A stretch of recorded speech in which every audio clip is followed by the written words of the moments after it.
Good morning, everyone. Welcome back. It's a pleasure to be back. It's a pleasure. Hang on, let me press this button here so that I can go live on Instagram. So now that's new. I'm not only going live with this weekly event on LinkedIn, I'm also doing that in Instagram and in Facebook. Hello for all of my new friends out there, or those old friends that are not viewing the chat today via LinkedIn, but via either Instagram or Facebook. It's such a pleasure to be back, my friend. I've been away for a few weeks, and let me tell you, I did miss you, but I was happy as a clam. I kind of feel like I would still like to be out there.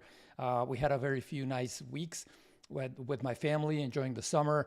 We were over in Europe. It was horrendously hot in Greece and Italy, the south of Italy, and it was like walking on a frying pan.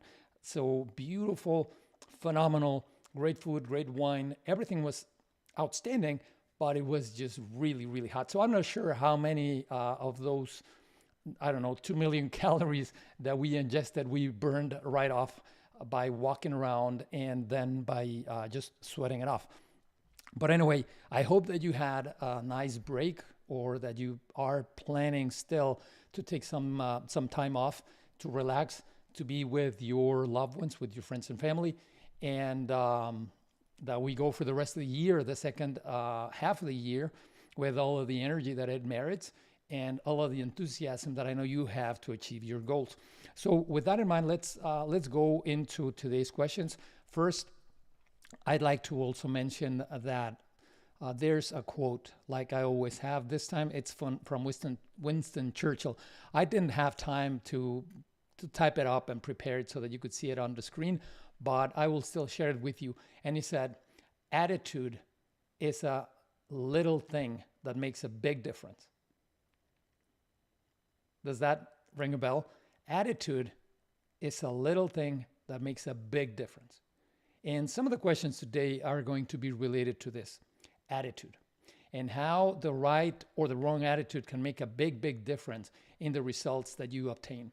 So your attitude will determine how you face your challenges, how you go into things that are new, that are difficult, or that are interesting, that are going to stretch you, or whether at all you indeed go into something that is new. So keep that in mind. Attitude is a little thing that makes a big, big difference. And that's from Winston Churchill. So let me go and find the questions for today. Give me one quick second here. And okay, here we go with the first one. First question: what are the major challenges for vertical growth in companies? I assume you mean as of now. So right now, what are the major challenges? I would think that the challenge or the difference between growing vertically, growing up in a company today or in years past, so when I was growing up, is very little. What do I mean? There's more competition for sure. When my parents were working, having an MBA or some sort of advanced degree was almost unheard of. It was totally exceptional, and people really stood out when they had them. So that was a good way into the ladder that took you upwards. These days, that's not anymore the case, right? So everybody has or should have a postgraduate degree, a graduate degree, I'm sorry. So your MBA, your master's in something. It just indicates that you went a little bit ahead and a little bit beyond the normal educational requirements. So the environment today is more competitive than it was before, no doubt. That said, what really is a limiting factor or an enabler for your growth is your attitude. I bumped the microphone, so sorry about that. It's your attitude, what we just discussed.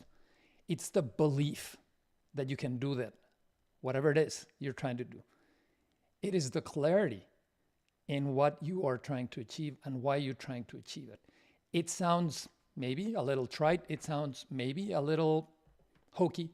It's neither of these things. It's pure truth.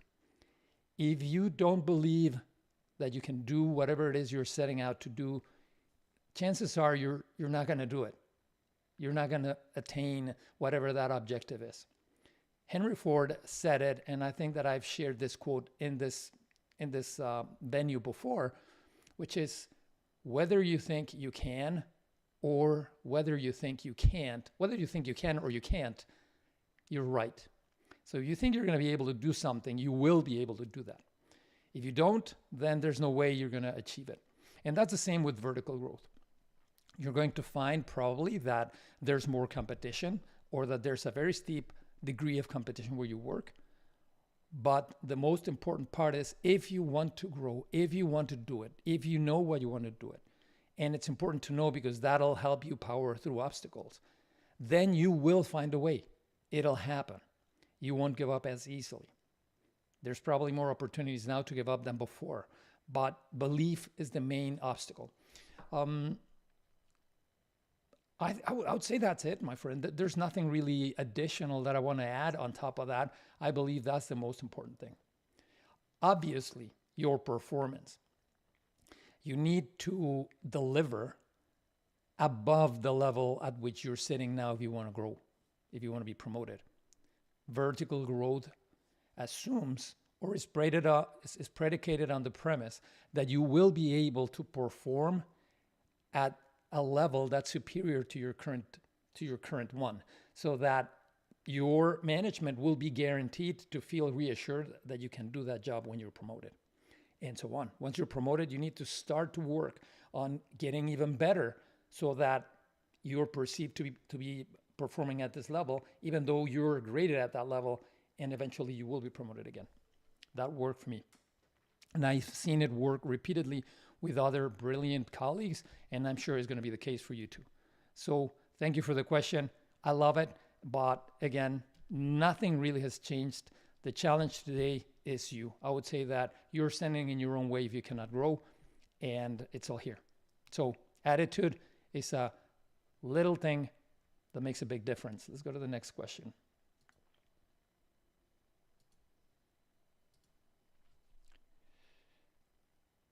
Okay, my bad there.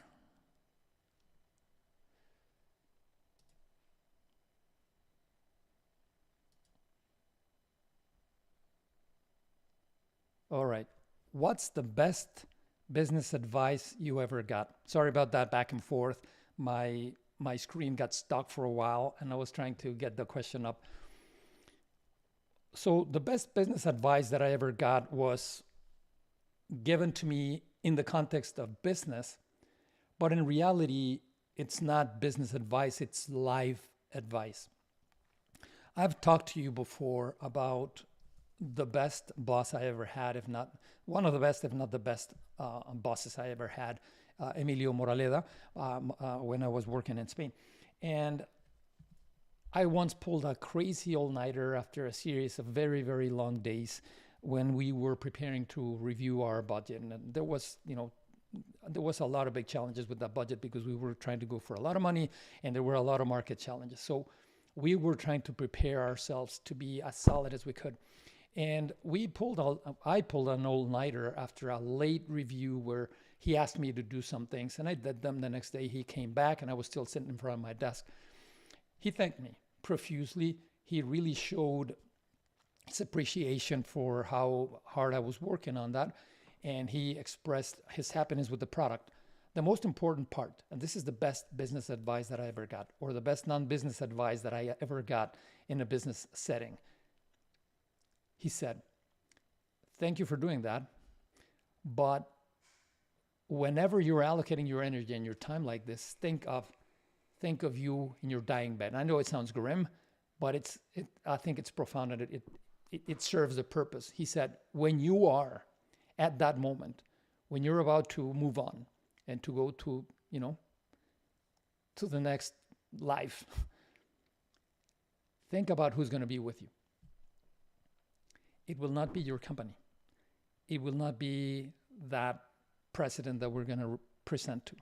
It will not be anywhere or anybody that's anywhere near your job or that has anything to do with your job, most likely. It'll be your friends and it'll be your family.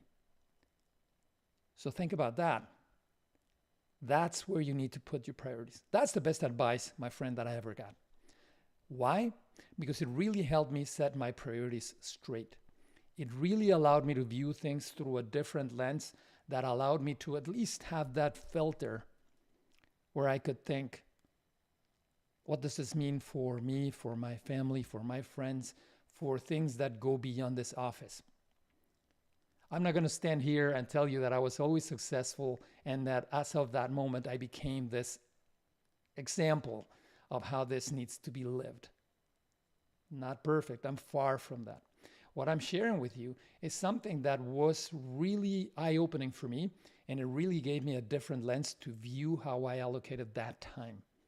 And that, in part, is how I ended up doing what I'm doing now. So jumping out from the CFO track and becoming an executive coach, now helping others grow and find what they're longing for and be complete. So that's the best business advice that I ever got. I hope that makes sense to you, and I hope that you see the connection not only to business, which it definitely has because it allowed me to have a lot more balance.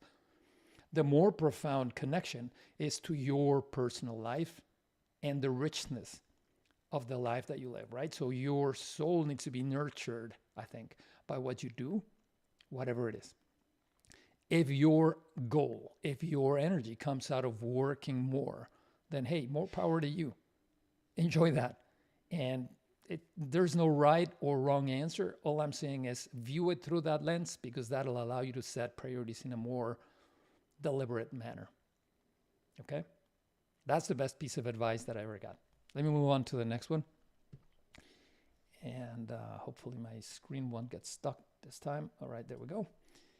All right, how does giving teams skin in the game influence the outcomes of projects and the overall team dynamics? I believe that this question or a similar version of this question had been asked in some previous session of Growth Bites. Well, it's important because it gives them ownership. It's like organizing. So in my world, sometimes I organize live events like this one or other ones where they're designed to focus on a very specific teaching objective, and I invite people. I found that when people pay to attend, they will attend. The likelihood of they showing up will increase. Why? Because they have skin in the game. They have money put in there. It's the same with life, and it's the same with a team in your work. If you give them skin in the game, if they own whatever you're trying to do, whatever you're trying to achieve, chances are they will be a lot more invested than if they're not.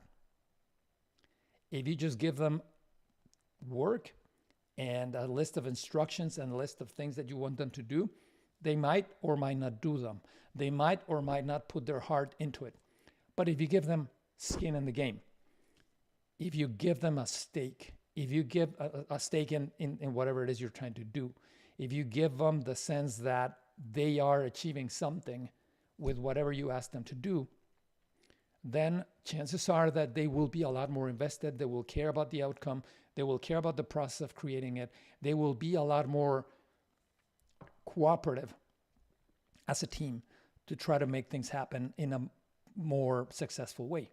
And I just touched on that word, right, on teams. If you give teams and everybody in the team a stake in what's happening, skin in the game, then they will be a lot more likely to give it their best effort and to try to do what's best for the team and what's best for the mission at hand, whatever that is. So it's that simple and it's that important. When you give somebody or a team skin in the game, you're giving them a piece of property of whatever your endeavor is. So think about that. Give people skin in the game. Let them know and let them feel they own whatever it is you're trying to achieve. Because when they feel that is when they will give it their all. Great question. Let's go to the next one. Okay, we're already in the third question. We only have 5, so we might end up giving a little time back, which is totally okay. All right, how to deal with a difficult stakeholder who has teamed up with me and also questions my team in front of internal clients. This is similar to a question that I recently received from one of my coaching clients. What it seems to me from your question is that you have somebody who's working with you in tandem to deliver something for another group of people, for another subset of your organization.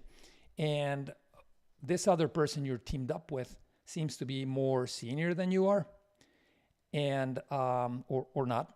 I'm going to talk about the case where the person is more senior than you are, and he or she is making your life difficult, because even if you agreed on something or you agreed on an approach, when you get in front of your shared client, then he or she turns around and looks at you and says, why are we doing that? We didn't agree on that, or that doesn't make any sense, or they start to question you in front of your shared client. That's bad. It shows, obviously, that you're not aligned. It shows that there's no synergy, and it creates a doubt in your client that you really are in it for their best interests and that you're really doing the best you can. So you need to attack this right away, and you need to nip in the bud. The best thing, my friend, that you need to do is understand, first of all, like I always say, did you do anything to disconnect or disengage your stakeholder, that person that you should be teaming up with?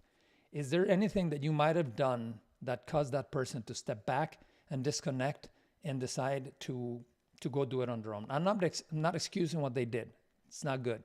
But just before you have a conversation, which is the next thing that I'll recommend, is just analyze what you could have done wrong so that you're credible when you bring it up.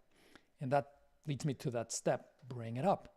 The best thing you can do is always, and you've heard me say this before, I would rather have you communicate in excess than not communicate. So go and talk to the person and let them know that they had detrimental impact in whatever it is you're trying to achieve. Help them see how what they did was problematic and could have cost, or let's say could have sown some doubt in the head of your shared client, and how that could be stopping you, because something that probably was about to move got suddenly stuck because he expressed doubts, and he or she is probably the person who should have least doubts if you're already in front of a client. So conversation about the fact, an explanation that is factual, that is clear about what the problem was, the behavior specifically, and ask the question openly. Be courageous about that too yourself, and say, am I doing anything that's not right? What could I do better to have you in the loop before? What could we as a team do together so that we can align before we go in front of a customer or a client, internal or external? How can we show a united front? We're in this together. Remind them that you have a shared objective. It's not about them. It's not about you. It's about the team. It's about what's best for your organization, for your shared teams, and for your client, first of all. So have that alignment conversation, be open. You might get some feedback. I'm not sure if you're going to like what you hear. Maybe you do, maybe you don't. Maybe it's warranted, maybe it's not. But let the person vent. The other thing I'll say, and then I'll move on, is that some people operate, and again, I'm not excusing them. I'm not saying this is the right way to do it or the right way to be. But some people find it very, very important that others recognize their contribution. So if they're a sharp person, smart, knowledgeable, there's nothing wrong with giving them recognition and tapping their knowledge before going into that meeting so that they feel that they contributed, going back to skin in the game. If they feel that they are putting some of their effort, some of their knowledge into whatever it is, then it's more likely that they will not turn around and contradict you in front of your shared client. So I'm not saying flattery, but I am saying, give them a chance to contribute, or to at least feel and sense that they're putting something on the table that is adding value to your project, to your product, to whatever it is you're doing. And I think that should alleviate some of these pains. That said, Doesn't always work. It's not magic. People are flawed. We are all flawed. And some people will just not change. Some people are just wired like that. If that's the case, then you will also have to have a conversation that probably needs to be somewhat more frontal, where you say, this is a problem. You got to stop this. I'm not going to put words in your mouth, but you get what I'm saying. You have to analyze yourself, explain how what they did was impactful in a bad way to your shared teams, to your client, most of all, to your company. And then analyze or ask for whether there's anything that you as a team can do differently so this doesn't happen. Again, if that doesn't work, then you're going to need to be a lot more upfront about this behavior needing to stop, or you probably need to escalate that as appropriate. I'm against escalating as a general principle. I think that we're all adults and we should be able to solve these problems talking and aligning and just finding a solution, even if it's a little bit of a confrontation. So that's an important question, and I hope that was helpful. Let me go to the last one, and we're 8 minutes from the bottom of the hour here. All right. I was recently let go due to a restructuring, and I'm not sure I'm sorry. I actually feel liberated. Am I missing something? My friend, first of all, congratulations for recognizing that feeling. Oftentimes, at least what I see in my coaching clients, is that when they are let go because of some restructuring or something that's not related to their performance, suddenly they find themselves without a job, and some of them feel like, I actually can breathe.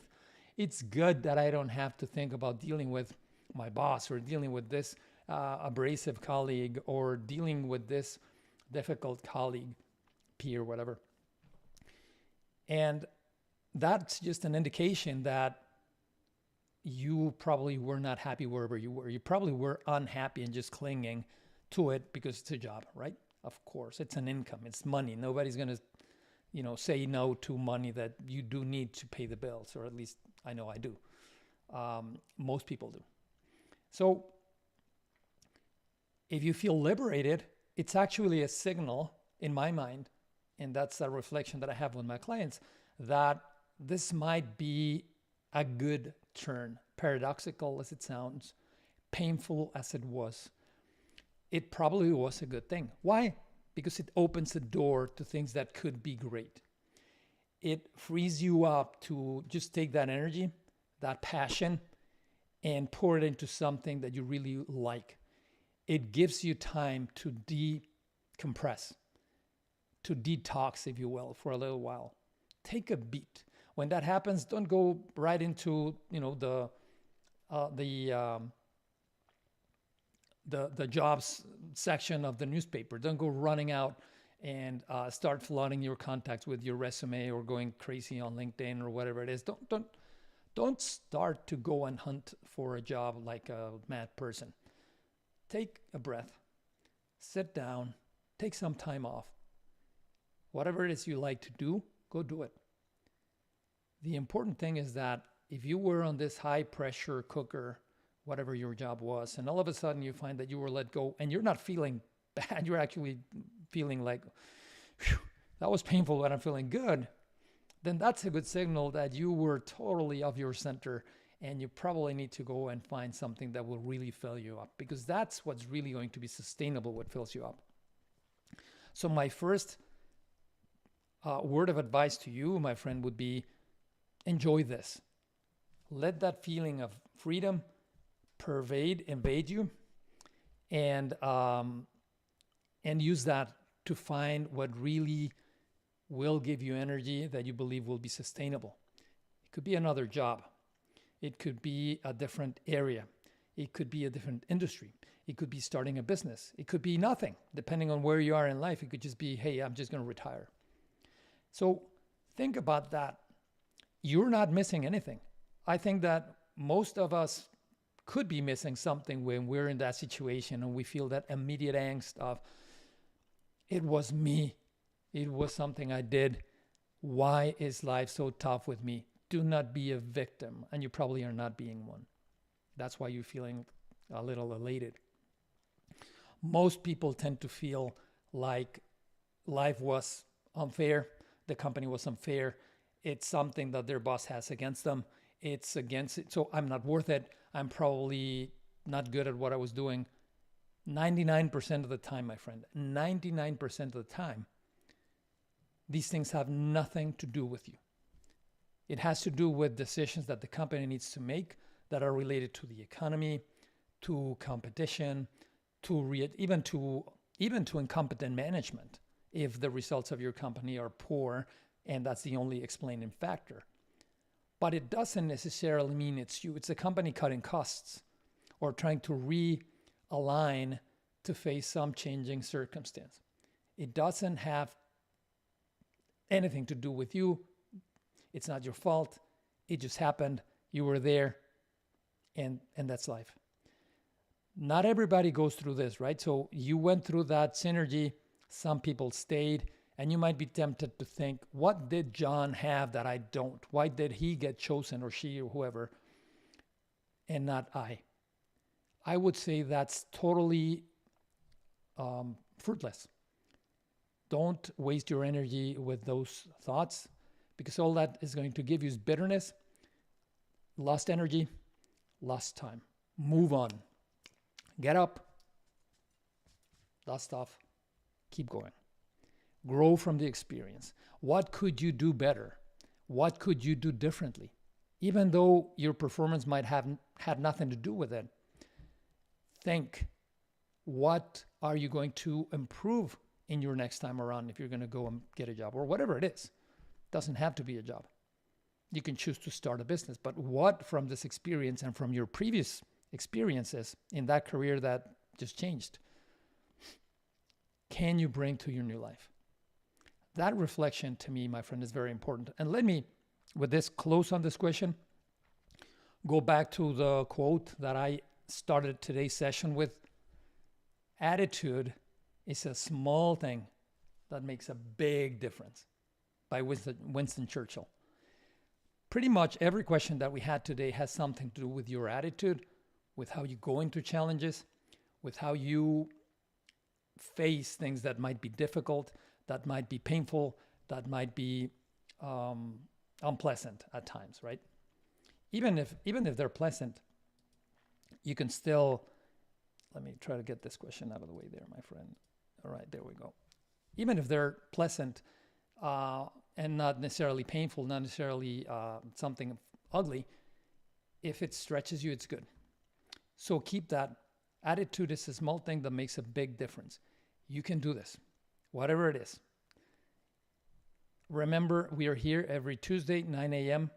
Pacific, half hour to 9:30. So that would be 12 to 12:30 Eastern. So you can grab a sandwich, bring friends, send questions, and we can discuss them here, just like we did today. I'm Eduardo Lopez. I'm an executive coach, and I can help you unlock your potential to grow, to become all you want to be, and to find whatever it is you're longing for. We are all human beings that are trying to be complete, and you have everything you need to be that. I can help you. If you're interested, give me a shout, drop me a DM, go to my website, let's get in touch, and I'd be happy to help. Have a phenomenal Tuesday. Have a great rest of the week, and I wish you the best for this upcoming third quarter. Well, we are well into the third quarter for the remainder of the year. See you soon.